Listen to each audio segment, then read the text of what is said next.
Welcome to On the Edge with April Mahoney Brains. Here, this is the spot where the conversation is pointed, the guests are sharp, and the responses are never dull. Welcome home, Brains. There's only one requirement to hang out on the edge, is that you open your big brain and close your small mind. Did you bring your thinking caps? It's time to put them on, because the conversation starts now.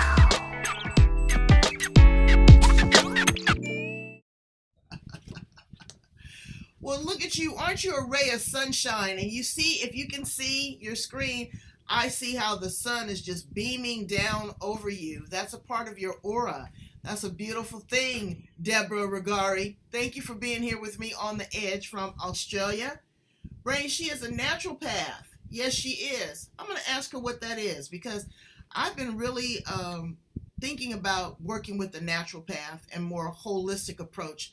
I got to get my head around this stuff, and I want to do the holistic side of it before I do the Western medical side. She's going to teach us about Vega Testing. Is that muscle testing? No, that's using a machine that comes from Germany, and it's a bioresonance machine. So it actually uses the energy of the body to test. So the body gives us information. Well, we're going to get all the information that we need. Also, she's got 2 dogs and a wonderful husband. And she is the owner of a wonderful clinic there called the House of Healing. So, Brains, without further ado, will help me welcome our guest today, Deborah Rugari. How are you? I'm good, thank you, April. And you? Good. This has been a labor of love. We've been going back and forth and back, and we've been trying to get everything together. And you had a little sickness. I was concerned. You said that you had pneumonia, but pneumonia is as close to COVID as you can get, and I'm so glad that you didn't have the COVID. So are you all clear now? I'm fine now. I'm absolutely fine. My mother had pneumonia one time. What are some of the symptoms of pneumonia? Mine was just a cough. I just had this constant cough, particularly when the air got cold, so overnight. So I'd cough a lot at night, and nothing was showing up until finally I decided to go and have an X-ray, and that's when it... Was it like a phlegmy cough or was it a dry cough? Mine was just a dry cough. That's why they didn't pick it up, because it was just a dry cough. And usually there's a lot of mucus comes with this, but not in my case. And as naturopathically, we were testing, and I had stress on my lungs, but it didn't show. We can test with the Vega viruses and bacterias and Candida and all of that, but it wasn't showing up. And so it was very deep in the lower lobe of the left lung, and it's gone, thank goodness. Well, thank goodness. Yeah, an unwanted visitor. Yeah, well, yeah, absolutely. A predator. So tell us a little bit about your story, your journey, and your truth. I want to hear, a little bit about you growing up and what you're doing there in Australia. But in addition to that, how did being a naturopath find you? Okay, well, I'm actually English. I came here when I was 7.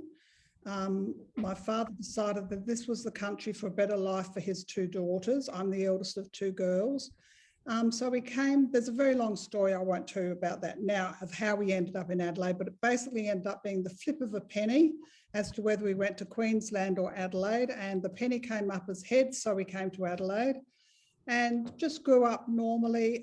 I was an administration manager, did a lot to do with computers when they first came in. And then I got sick. I got exposed to a chemical called Dilgen, which had been banned over in the US with you for about 15 years. But they were still allowed to use it in Australia. So I got very sick. We were building a home extension, and I was home the day they came and sprayed where all the new building was going up. And it took about 18 months to work out what was going on, because it got into my immune system and shut my immune system down. So I was on steroids and all these drugs, and I thought there's got to be more to life than this. This is not the way to go. So I started studying and researching and reading, and naturopathy just bounced out to me. So I started following all those principles, got very well very quickly, and decided, right, this is where I need to be. And of course, I was getting a lot of phone calls from people wanting advice. And I thought, oh, I can't keep doing this. without any qualifications. So I went off and studied and did qualifications in naturopathy, went on and got my postgraduate in clinical nutrition. So I know a lot about nutrition. I'm also a Reiki master, so I delve into the spiritual. My big passion at the moment is electromagnetic radiation and the effect that it's having on all of us, actually. Well, I'm glad. Let me tap in right there, because you do so many wonderful modalities. I was in the industry. I was in the utility industry as well as telecommunication. People do not realize how much radiation is in your cell phone and everything. Right here, this computer screen that we're talking through, there is emissions of radiation. When you go outside and you've got these electrical lines, there is emission of radiation.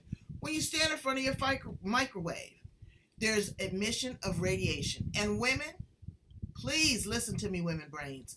When you take your phone, oh, I'm just going for a run, and you put it right here next to your breasts, or you put it right down there next to your ovaries, there is emission of radiation. Radiation is like air. You cannot see it. Am I right or am I wrong, Deborah? You are so right. You are so right.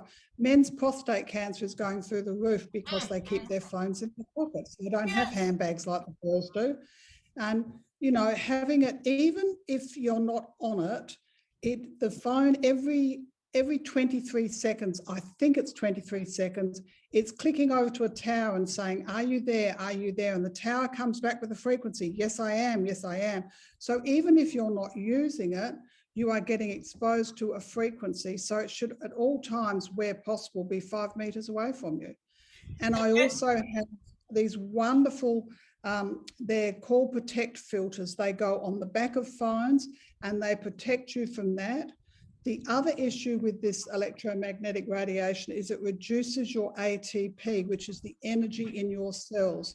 So if you're sitting on a computer all day like you and I were, or you know, you're on the phone for hours like sales reps are, the ATP, the energy in your cells just keeps reducing.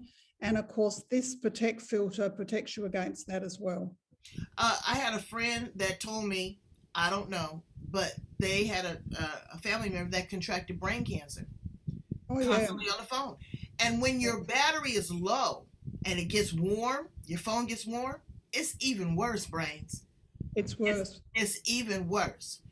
And because it's struggling to pull that energy. So I just ask you to not do that. You don't have to do that. If you're going to go for a run or whatever, get a little pouch or a little device that there is protection between you and that device. Don't put it near your heart. Don't put it near your breast. Don't put it near your ovaries. You know, I always go to the beach. I like to go to the beach, walk barefoot, because what that does also too, that draws that energy out of your body into the sand. Is grounding, and also salt water. As a naturopath, what would be some of the things that you would suggest to people that they can do to reduce, minimize, or remove this outside of that filter? It's leading a good life. It's leading the life that our ancestors lived, if you like. It is fresh air, it's clean water, it's exercise. Try and eat organic food. Got to drink 1.5 liters of water a day. Keep away. Like all of my patients, I get them to go for a walk every lunchtime, away from their desk, away from their computers. Never have the computer or any device in the bedroom at night. It's crazy to have it anywhere. You need to almost build a cave at night where you're safe and away from all of this. I've got friends that cannot go to sleep at night without the television on, and I like the radio. It kind of puts me in a little thing, but I've stopped doing that. I read until I get sleepy, and then I turn the light off. But they don't realize that that is subliminally saturating inside your brain when you've got the television on and all that. It's not good for you. It's not good for you. Let's talk a little bit about diet. Now, this is something that I'm struggling with right now. Today wasn't a good day for me, Deborah. I ate like a fiend. And I went to the restroom, and it didn't agree with me because I haven't been eating like that. So I've really been working on a weight management program. But the first thing that I realized is before I could lose the weight, I have to reduce the bloat. There was But so if much you, inflammation and so much bloat in my body from the gluten, from, yeah, beverages, from, things that I wasn't eating, from meat, all of these different, and it has taken me almost 5 weeks to get the bloat down. I can feel it because I feel the tightness, but now I can start working with the body to churn it to lose weight. What are some suggestions that you might give me at this point once you get the bloat gone? most people make the mistake of having their main meal at night.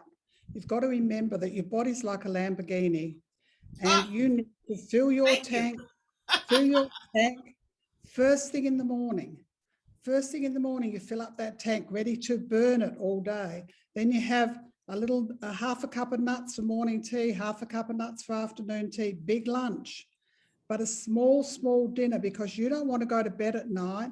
The Lamborghini's resting in the garage, but if you've put a barbecued steak in there, it's going to take 6 hours to break down your gut. So you're running your Lamborghini engine all night.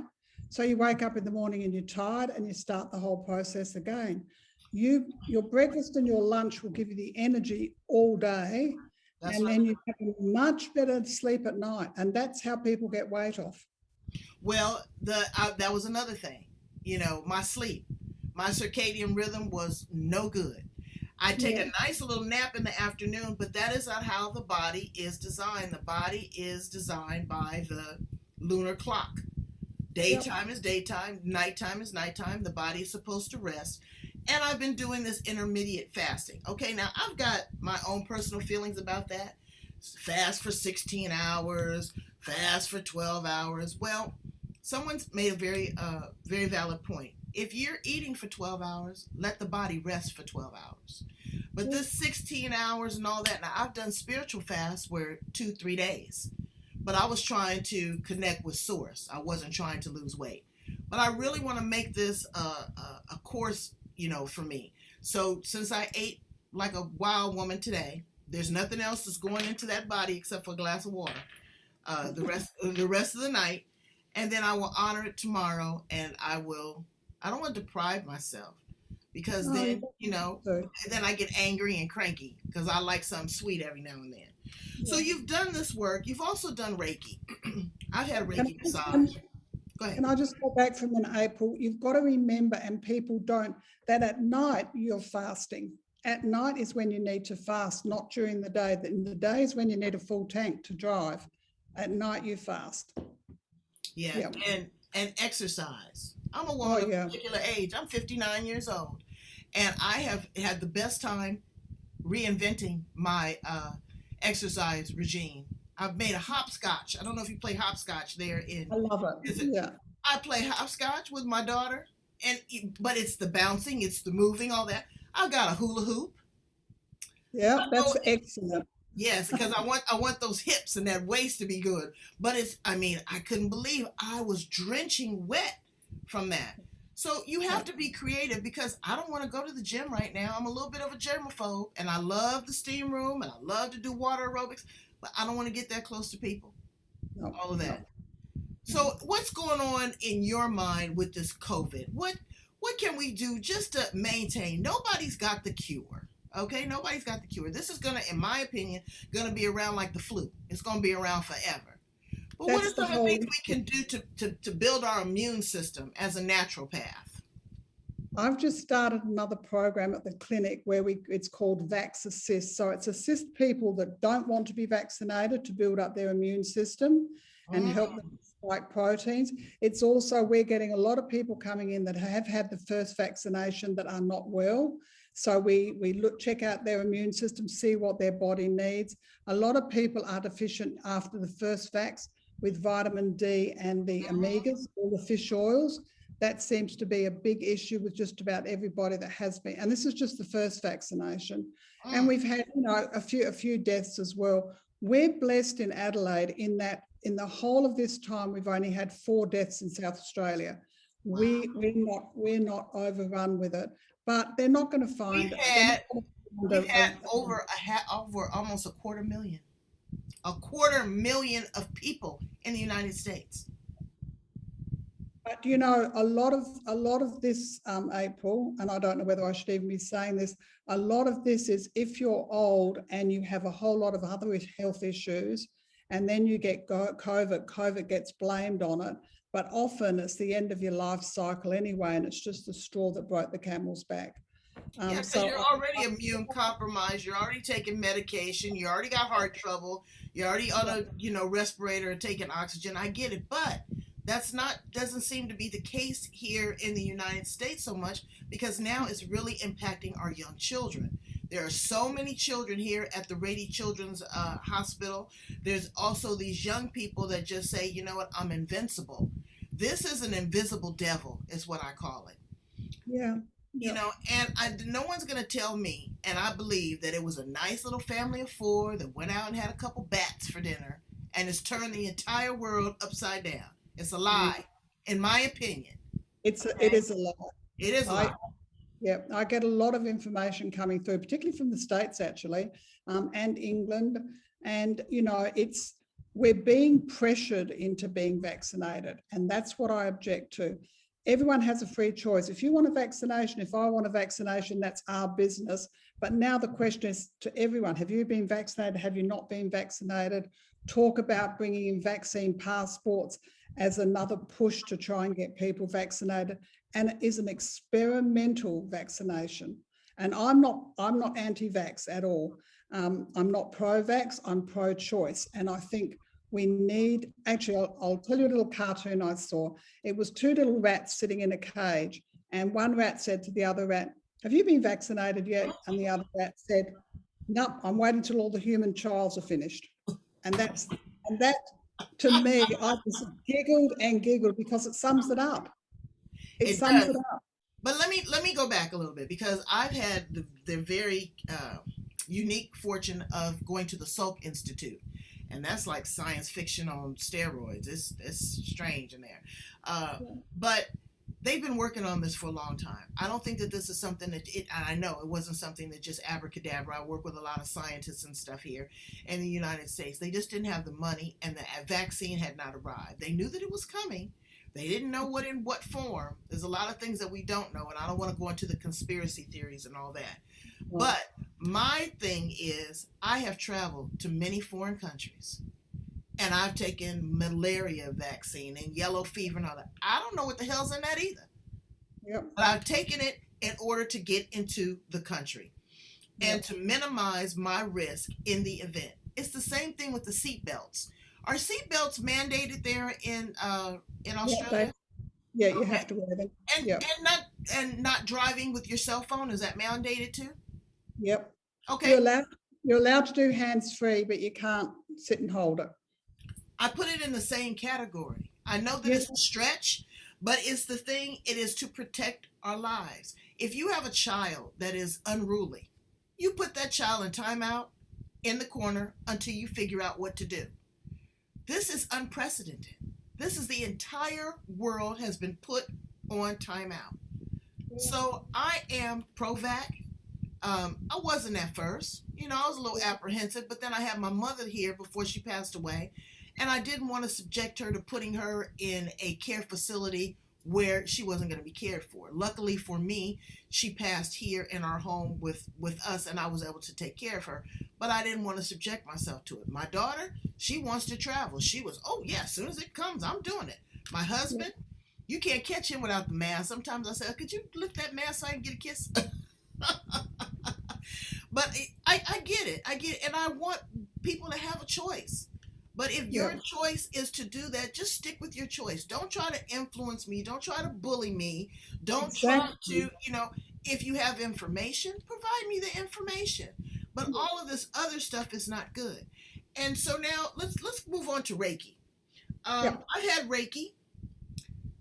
Reiki is a spiritual energy massage. Why is it so powerful, and why is it so popular now? I actually think it's not quite, I don't know about there, but here it doesn't seem as popular as it used to be. I used to do a lot of Reiki healings. I very rarely do them these days. But it's an amazing therapy, and it can really take someone so stressed to, clear a lot of blockages and a lot of stresses. Absolutely. Yeah, because when I got mine, after it was over with, I had a wonderful, on the table, and he goes, "Okay, lay on the table, and we'll do this." And I thought I was going to have to unrobe and something like that. No, it's with your clothes on. You are literally moving the energy. Me personally, exactly. I don't find, for me, it's not as effective remotely, but when you are in the room, I can feel it. I was absolutely exhausted. I just had, the other day, I've had some inflammation and some swelling, again, that doggone bloating. I had some Chinese cupping done. And it was absolutely amazing. I just saw the toxins and everything just suck up in this cup, in these cups, and I've got the little rings on my back right now that is still exuding that. What type of modalities and services do you provide at the center? I've actually, as I'm getting older, I've slowed right down. So it used to be about 13 different practitioners, but now we've got myself as a naturopath. We've got a Vega technician who does all my testing for me. We do digital infrared thermal imaging. We do. That's pretty high end. That can show a lot. With the Vega and the digital imaging, we get an amazing overall look at a person's health. So generally, they come and see me first. We get rid of all. We actually have to detox. We have to clean the body out, build the body up. Then we take a scan, and all these hidden things are found. So we found 2 men with breast cancer. Wow. We found a lot of carotid artery problems. Yeah, there's a lot of things that are hidden that you would not be aware about. Endometriosis in women, that's another.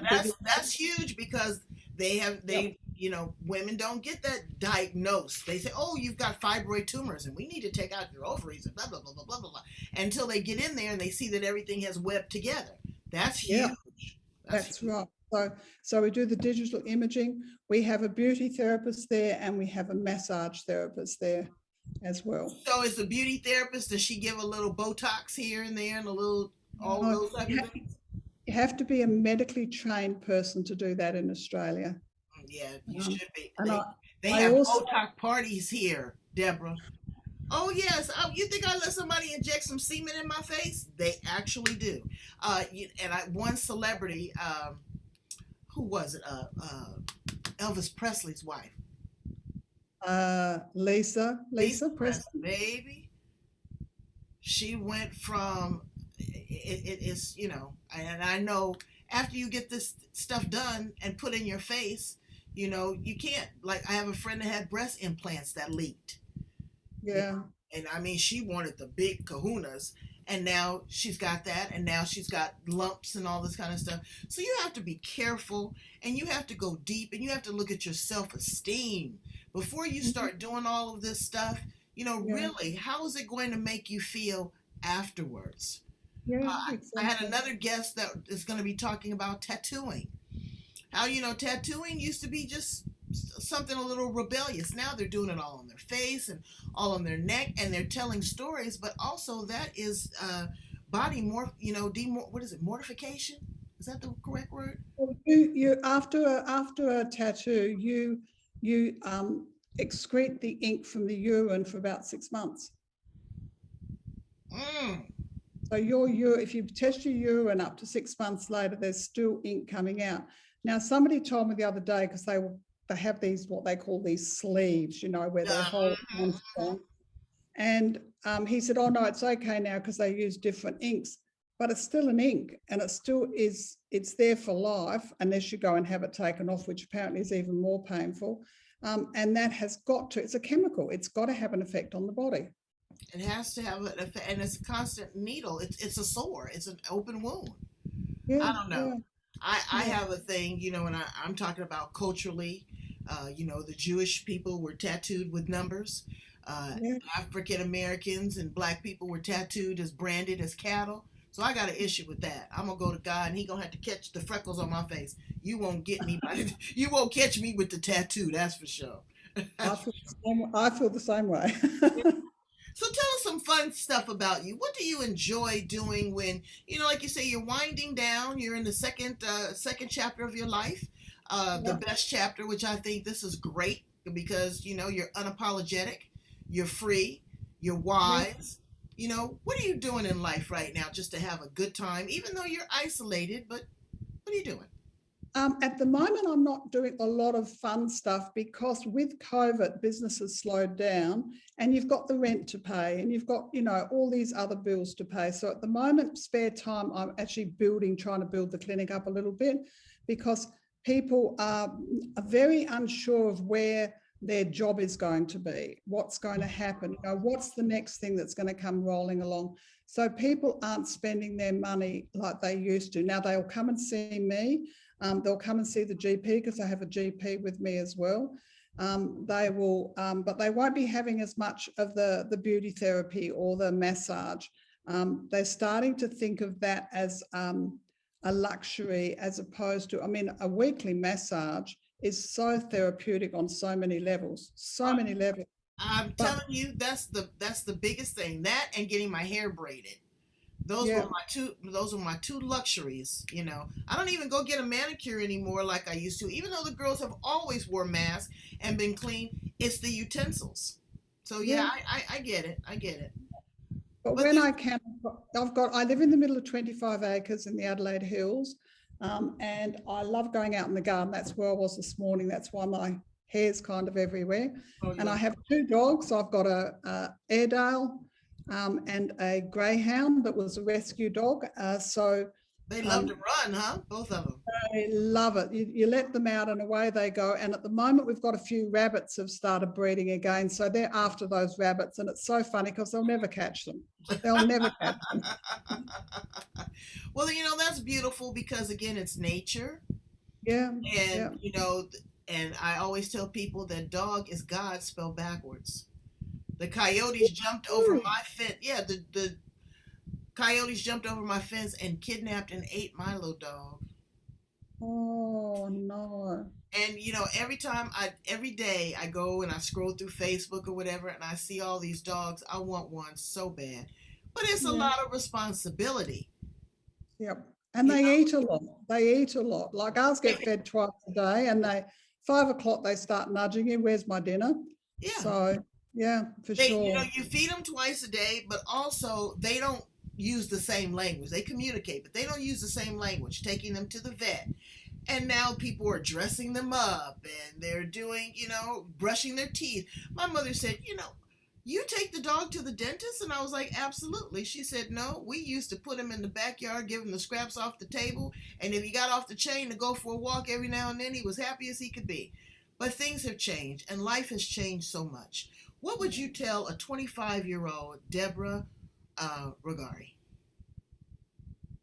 Prior to COVID, travel as much as you can, see as much of other cultures as you can, learn the differences. And there's so many wonderful places out there. Like I'm a traveler or was a traveler.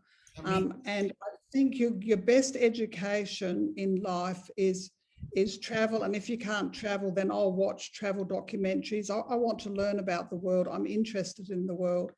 And I think that's the best thing. Don't be anxious to settle down and start a family. Travel, get your education from the world, and then settle down and start a family.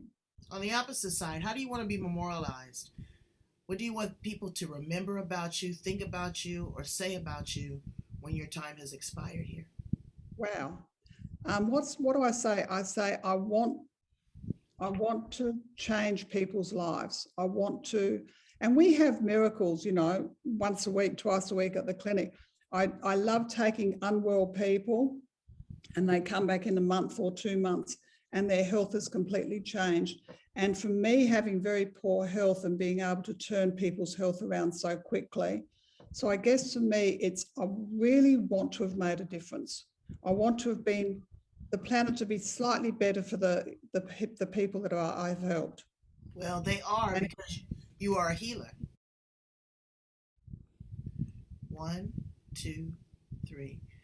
Now, Deborah, you have a very special offering that you're going to be doing now with a 4-week program there at the center. Tell us a little bit about that. It's where we can cover a whole lot of stuff over a 4-week period. So I'm getting people to come in and have their Vega test with Jess, the Vega technician. And then each week for 4 weeks, we're covering different aspects of us, our being. So we're doing physical, we're doing mental, emotional, and then the 4th week is spiritual. And we're covering all that encompasses that and the effect that different things have on, like cash flow, for instance. That can be emotional, it can be or mental. You know, it's looking at all the aspects and how to really hone our energy. The program's called How to Live an Energized Life, and it's about how to meet with all the challenges that we have every day. At the end of that 4 weeks, we do another Vega test, and then people will really see, and they will go away completely different people. There's a lot of different exercises and things that we will do that will encompass everything that I do, but in a block. Yeah. We have at the House of Healing, we have the Humanitarian Foundation. We have a function once a year. We've got a lunch at my husband's cellar door because he's in the wine business in November. But in the early days, I actually used to travel to Kenya and I'd work with the HIV orphans that nobody would touch and nobody would go near. And we did some incredible work over there. But then the last trip I got a little bit sick because it's hard work. And it was my holiday, so I was never having a holiday. My holiday was Kenya. But that's it. You know, I think we have to give back. It's so important to give back because you've got the givers in the world and you've got the takers in the world. So always try to surround yourself with givers. Well, I am so glad that you have given to us your time, your energy, your space, your knowledge, your wisdom, and your opinion. That's so important. Again, my mother said opinions are like buttholes. Everybody got them and they all stink. On my Facebook page, I think it says, surround yourself with positive people and watch the magic happen. And it will. Abracadabra. Thank you so much. Again, like I said, that light is radiating on your shoulder with the rainbow. Wait till you see this video. It's incredible. And it speaks to who you are. You are a ray of sunshine. And I thank you so much for being patient with me and my brains and working this out. I wanted to interview you so bad, and it has worked out, and it has worked out in our favor. Please tell my brains how to get in contact with you so that they can like, love, subscribe, and follow you. And go in and get your Vega testing done. Brains, don't be afraid. It's a beautiful facility. She said her husband's in the wine business. I'm sure afterwards she might be able to do a little wine tasting, whatever. But it's very important that we check out these different modalities. Things are opening up. She's not going to put you, she's a naturopath. She's not going to put you in an adverse situation. Go and check it out. Have a consultation. Bring a friend, right? Yep. Okay. How do they get you? Where are you located? So we are the House of Healing, and we're level 1, 81 King William Street, Kent Town, South Australia. And we're about 3 minutes from the city centre. The phone number is 84319288. And if you just email or put in the search engine, the House of Healing, it will just come up either in Facebook or in Google. Well, we're going to post this all over the planet. We're going to run it over and over again because the information that you provide, even about being a naturopath, you don't have to be in South Australia. We're a point and a click away. Here I am in San Diego. There you are in Adelaide. And we're communicating. This information is very, very important. And I want you to reach out, brains. I want you to be exposed to the best and the brightest. That's why I go to the top of the world, and I also go to the bottom of the world to make you the center of our world. Thank you so much, Deborah, for being here on The Edge. Brains, go like, love, share, subscribe all over the planet, over and over and over again. Thank you so much, Deborah. You are a rock star. I appreciate you, baby. Pleasure. Bye, brains.